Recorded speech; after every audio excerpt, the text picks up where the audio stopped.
Congressman, welcome back. Thanks for having me, Julie. Now, you were front and center on that Antisemitism Awareness Act. Tell us about it. Well, it's a bill that is extremely important in this moment. What it does is it forces the Department of Education to adopt the IRA working definition of anti-Semitism and all of its contemporary examples for its Title VI discrimination enforcement cases on the 1964 Civil Rights Act. Obviously, what we're seeing on these college campuses has been downright abhorrent.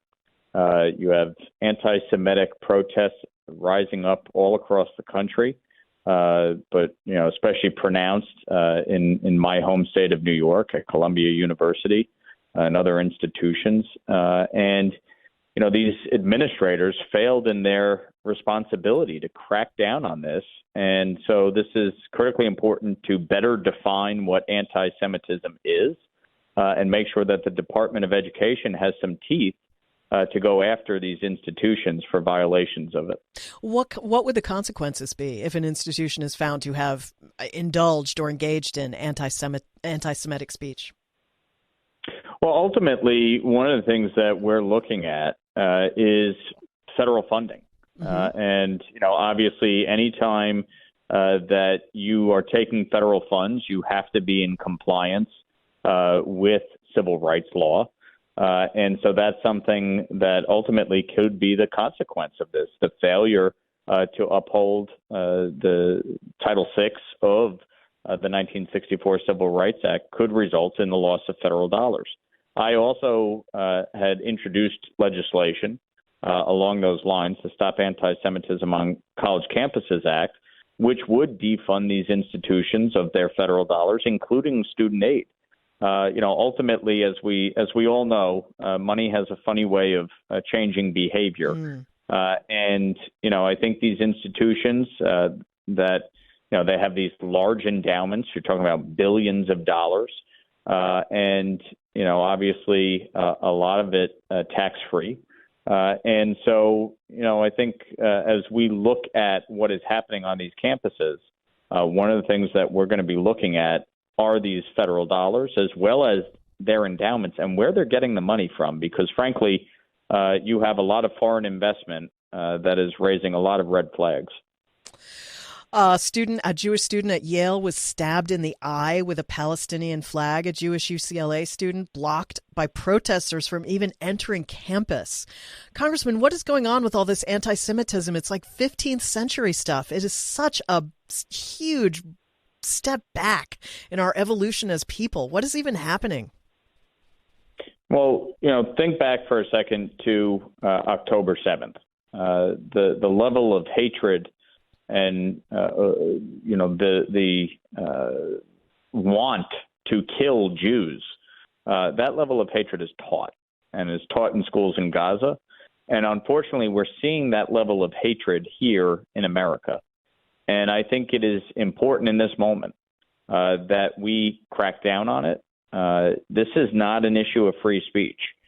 People have the right to protest. They have the right to voice their objections to decisions made by the government, either here in the United States or the Israeli government. But the moment that those protests turn violent or threats of violence or, are engaged in anti-Semitism, when you're saying, death to Zionists, death to Jews, death to Israel, go back to Poland, that type of hatred needs to be rooted out. And I think, unfortunately, it has become the cause célèbre on these college campuses, and this predates October 7th. This level of anti-Israeli sentiment, anti-Jewish sentiment has been going on these college campuses for quite a while, but it is extremely pronounced in the aftermath of October 7th and the Israeli-Hamas war. And so, I think it's critically important that as elected officials, as school administrators, that we speak very clearly against what is happening. President Biden is going to be giving a big speech on anti-Semitism tomorrow up at the Capitol. What do you expect to hear from him? Well, certainly it's long overdue. It took the president quite a while to, give voice to this issue. obviously would like to see him advocate for my bill to be passed by the Senate. We passed it in the House last week overwhelmingly, 320 to 91. And, I think it's an important moment to take action. And so my hope would be that he would embrace what we are trying to do, what we passed through the House, and support it and call on the Senate, Senator Schumer, the highest ranking Jewish official in American history, to take action. Congressman Lawler, you also serve on House Foreign Affairs, and I wonder what you make of reports that Russia has been using chemical weapons in Ukraine. Obviously, I can't speak to any classified intelligence on this, but I would just say, unfortunately, Vladimir Putin, as we all know, is a vile dictator and thug, and has committed numerous war crimes. And so, certainly it would not be surprising, given what has already occurred.